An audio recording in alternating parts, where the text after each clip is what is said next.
नमस्कार, next time news देख रहे हैं आप। मैं हूँ आपके साथ तनुज। लोकसभा चुनाव 2024 के इस महासंग्राम में 7 जून की मतगणना जो है वो संपन्न हो चुकी है और अब इंतजार है जनता को सिर्फ 4 जून का और पता लग जाएगा कि हमारे देश का अगला प्रधानमंत्री कौन होगा। लेकिन जब उत्तर प्रदेश में हमारी टीम सर्वे के लिए पहुंची तब हमने जो एग्जिट पोल निकाला तब निकलकर सामने ये आया कि इन 80 सीटों में 35 भारतीय जनता पार्टी जीत रही है और 35 समाजवादी पार्टी और 10 सीटें बहुजन समाज पार्टी के खाते में जाती है दिखाई दे रही है। वही बात हम करें नगीना सीट की तो नगीना सीट चंद्रशेखर आजाद पूरी बहुमत के साथ नजर आ रहे हैं। मैं आपको बता दूं बीजेपी ने इस सीट से ओम कुमार को चुनावी मैदान में उतारा था।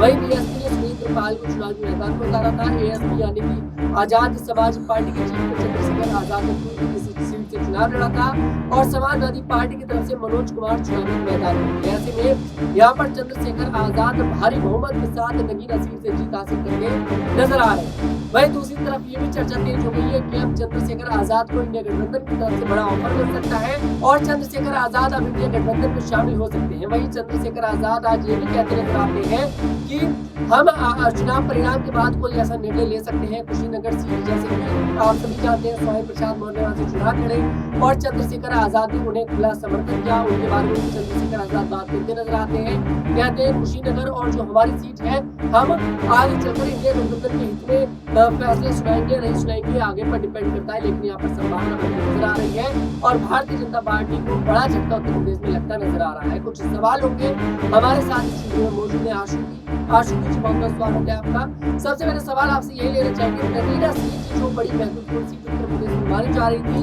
वो सीट अब चंद्रशेखर आजाद के खाते में जाती दिखाई दे रही है, किस रूप से देखते हैं आप? देखिए तनुज, कहीं ना कहीं उत्तर प्रदेश में अगर आप देखें तो नगीना सीट हमेशा से ही चर्चा की सीट रही है और इस बार आप देखें चंद्रशेखर आजाद का चुनावी मैदान में वहां से उतरना, भले ही पहली बार चुनावी मैदान में उतरो, लेकिन शुरुआत से कहीं ना कहीं कयास नहीं लगाए जा रहे थे कि चंद्रशेखर आजाद इस प्रकार से पोल के आंकड़े इस प्रकार से बदलेंगे और चंद्रशेखर आजाद के पक्ष में कहीं ना कहीं आप देखें पूरा एग्जिट पोल का जो आंकड़ा है वो कहीं ना कहीं उनके पक्ष में होता दिखाई देगा। लेकिन आप देखें जिस प्रकार से अब एग्जिट पोल के आंकड़े कहीं ना कहीं आप देखें जो चंद्रशेखर आजाद के एएसपी पार्टी के कहीं ना कहीं पक्ष में गए हैं और वहीं झटका तो कहीं ना कहीं आप देखें कहीं भारतीय जनता पार्टी को भी लगा है और विपक्ष को भी लगा है। इसीलिए कहीं ना कहीं आप देखें चंद्रशेखर आजाद ने जो बयान दिया है कि अगर मैं यहाँ से जीत जाता हूँ 4 तारीख को तो उसके बाद मैं इंडिया अलायंस में शामिल हो सकता हूँ या फिर मैं विपक्ष को समर्थन दे सकता हूँ। तो आप देखिए कहीं ना कहीं चंद्रशेखर आजाद सीधा सीधा ये संकेत दे रहे हैं कि आने वाले समय में वो इंडिया अलायंस के साथ विपक्षी गठबंधन के साथ कहीं ना कहीं आने वाले समय में समर्थन दे सकते हैं। और अगर वो आप देखें नगीना सीट से अगर वो इस बार जीत जाते हैं तो एएसपी पार्टी का कहीं ना कहीं आप देखें राजनीतिक करियर में जो एएसपी पार्टी इतने लंबे समय से पिछड़ रही थी,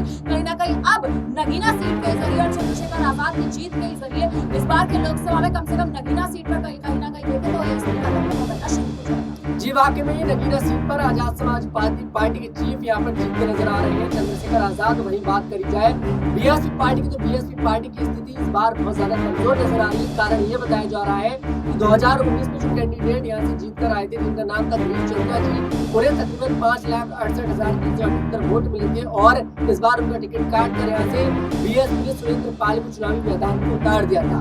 अब यहाँ से बीएसपी पार्टी की हार दिखाई दे रही है, इस पर क्या कहेंगे आप? दलितों का वोट मतलब मायावती को नजर आ रही है। देखिए मुझे ऐसा लगता है मायावती दलितों का एक मुख्य चेहरा है, लेकिन इस बार के लोकसभा चुनाव में जिस प्रकार से बसपा की जो कमान है वो कहीं ना कहीं ढीली पड़ने में शुरुआत से ही दिखाई दी। और सबसे बड़ी बात है मायावती ने जो इस बार और बसपा पार्टी ने जो इस बार गठबंधन करने का निर्णय नहीं लिया, कहीं ना कहीं आप देखें मायावती ने दलित वोटों पर भी आप देखिए कि दलित वोटों का सामने के लिए भी दलित प्रत्याशी को ज्यादातर दलित प्रत्याशी को चुनावी मैदान में नहीं उतारा है। अखिलेश यादव का वोट काटने के लिए यादव प्रत्याशी को चुनावी मैदान में उतारा गया, मुस्लिम प्रत्याशी को इस बार दांव चला गया। मुझे लगता है जो कदम कहीं ना कहीं मायावती ने उठाए हैं, न केवल आप देखें नगीना सीट पर प्रत्याशी बदलने से कुछ होगा बल्कि तमाम वो सीटों पर जहाँ पर मायावती ने इस बार चाल चलने की कोशिश की है वो कहीं ना कहीं मुश्किलों की राह मायावती ने यहाँ पर मुश्किल बढ़ाई थी चंद्रशेखर आजाद के लिए, आसान करी थी क्योंकि सुरेंद्र पाल जो है वो दलित समाज से देखिए नहीं आते हैं और गिरीश चंद्र जो है वो दलित समाज से आते हैं। मतलब टिकट काटा गया दलित समाज के व्यक्ति का और ओबीसी समाज के व्यक्ति को यहाँ पर टिकट दे दिया जाता है। तो यहाँ पर तो दिखाई दे रहा है कि मायावती के बैकवर्ड से चंद्रशेखर आजाद का काम कहीं ना कहीं आसान कर दिया। बिल्कुल कहीं ना कहीं देखिए चंद्रशेखर आजाद के पक्ष में ये पूरा मुद्दा गया क्योंकि मायावती ने दलित प्रत्याशी वहां से नहीं उतारा जहां से उन्हें दलित प्रत्याशी को उतारना था। देखिए टिकट काटना, वोट किसी प्रत्याशी का टिकट काटना और ओबीसी प्रत्याशी को कहीं ना कहीं चुनावी मैदान में उतारना।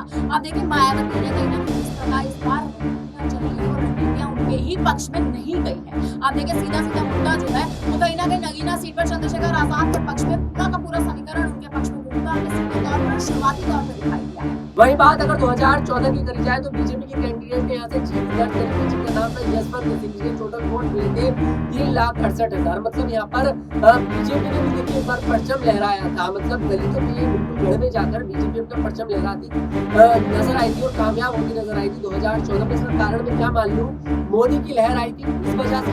देखिए साल 2014 में मोदी की सरकार आई थी। आप देखें, आपको नारा याद करें जब साल 2014 में हुआ था कि इस बार मोदी सरकार, कहीं ना कहीं आप याद करें सुषमा स्वराज ने भी उस समय इस नारे पर कहीं ना कहीं आप देखें एक आपत्ति जताई थी।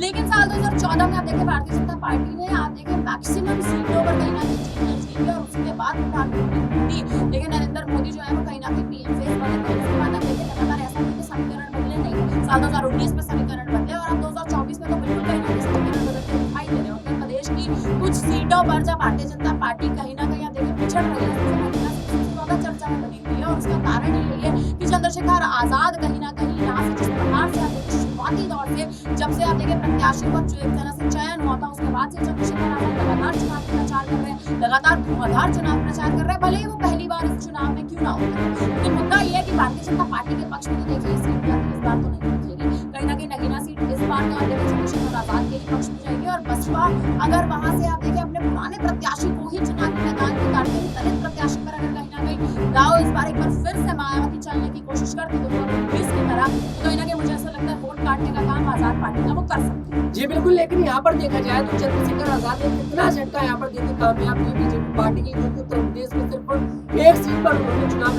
लड़ा था, नगीना सीट, और दूसरी सीट में एग्जिट पोल में जीत दर्ज करते नजर आ रहे हैं। अगर उत्तर प्रदेश की और सीटों पर चुनाव लड़ते तो क्या जीत दर्ज करते नजर आ सकते थे? देखिए मुझे ऐसा लगता है कि कहीं ना कहीं चंद्रशेखर आजाद इस बार अपनी किस्मत आजमा रहे थे। किस्मत आजमाने के लिए उन्होंने इस बार नगीना सीट चुनी कि नगीना सीट से इस बार वो चुनावी मैदान में उतरे। सबसे बड़ी बात है अगर आप देखिए कि नगीना सीट में शुरुआत से कहीं ना कहीं देखिए आजाद का दबदबा नहीं था। उन्होंने लगातार जिस प्रकार से चुनावी जनसभाएं की, जिस प्रकार से चुनावी रैलियां की, लगातार जिस प्रकार से आप देखिए उनकी पार्टी एक तरह से आप देखिए जिस राह में कहीं ना कहीं शुरुआत से चल रही थी बिना किसी गठबंधन के, बिना किसी के, और सबसे बड़ी बात है मायावती ने भी हालांकि गठबंधन के लिए तो शुरुआत से ही मना कर दिया था, लेकिन मायावती की पार्टी की कमान शुरुआत में ही कहीं ना कहीं ढीली पड़ती दिखाई दी। इसी के चलते आप देखें इस बार मायावती कहीं ना कहीं हार का सामना कर रही है। लेकिन वहीं आजाद भले ही वो एक सीट से चुनावी मैदान में उतरे, लेकिन उस एक ही सीट पर कहीं ना कहीं आप देखें एग्जिट पोल के आंकड़ों ने ये स्पष्ट कर दिया है कि नगीना सीट से इस बार चंद्रशेखर आजाद जीत दर्ज करके जा सकते हैं। जी बिल्कुल, अब देखते हैं कि आखिरकार नगीना सीट पर किसकी जीत दर्ज होगी, क्योंकि एग्जिट पोल तो यही कह रहे हैं कि चंद्रशेखर आजाद इस सीट से भारी बहुमत के साथ जीत दर्ज करने वाले हैं। खैर, आपको क्या कुछ लगता है कमेंट बॉक्स में जरूर बताइएगा। अगर आपको हमारा वीडियो पसंद आए हमारे वीडियो को लाइक करें, शेयर करें और हमारे